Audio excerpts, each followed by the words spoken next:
如果不是因为世界杯，恐怕很多人都不知道在中东还有个卡塔尔这么一个小国吧。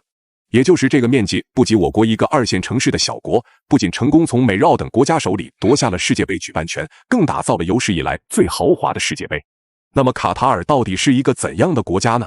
卡塔尔位于波斯湾西南岸的卡塔尔半岛上，东西北3面环海，南部与沙特接壤，面积11500平方公里，相当于我国一个2线城市的大小。卡塔尔除了面积小，人口也十分的稀少。截止至2022年10月，卡塔尔总人口为266万人，其中卡塔尔公民仅占总人口的 16%， 其余全部都是来自东南亚地区的外籍务工人员。另外，卡塔尔是典型的热带沙漠气候，一年只有夏天和冬天2个季节，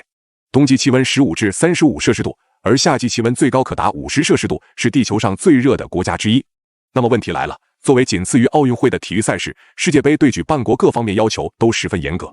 可卡塔尔分明是一个面积小、气候差、设施落后的国家，凭什么可以打败美日澳等国，成为本届世界杯的举办国呢？原因其实很简单，卡塔尔和其他中东国家一样，都拥有极为丰富的油气资源，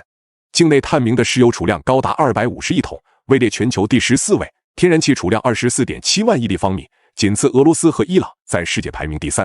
同时，卡塔尔也是世界第1大液化天然气生产国与出口国，特别是俄乌冲突之后，卡塔尔也成功顶替俄罗斯，成为欧盟最大的液化天然气进口国。虽然卡塔尔年生产总值仅只有1692亿美元，但卡塔尔人均 GDP 却高达68581美元，在亚洲排名第1，也是世界上最富有的国家之一。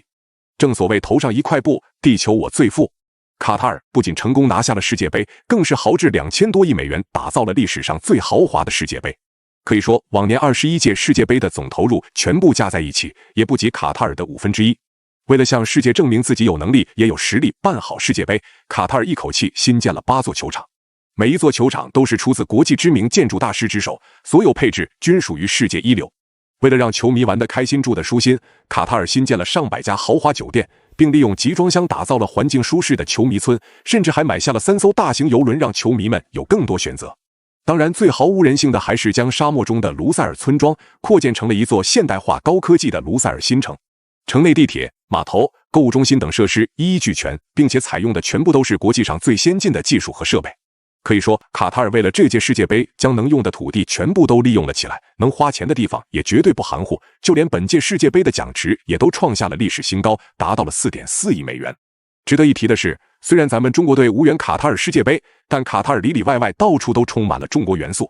比如本届世界杯主赛场卢塞尔体育场、哈马德国际机场、卡塔尔大型太阳能发电站、沙漠里的蓄水池、赛场内的草坪灌溉和养护等等，几乎都是由中国团队来完成的。不仅如此，还有美化沙漠的绿植、接送球迷的新能源大巴、球迷村的集装箱等等，也都是由中国提供的，甚至连中国的国宝大熊猫都去凑热闹了。可以说，本届世界杯除了看不到中国球队的身影，其他中国相关的元素能去的基本都去了。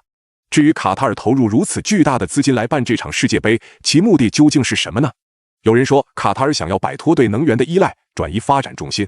也有人说，卡塔尔是想通过这场世界杯来促进中东的和平与稳定。当然，也或许是贫穷限制了我们的想象，没准卡塔尔纯粹就是为了烧钱买存在感。无论其背后究竟出于何目的，也丝毫不影响中国制造在本次世界杯上大放光彩。只希望未来中国足球也能像中国制造一样，成为各届世界杯上最大的亮点。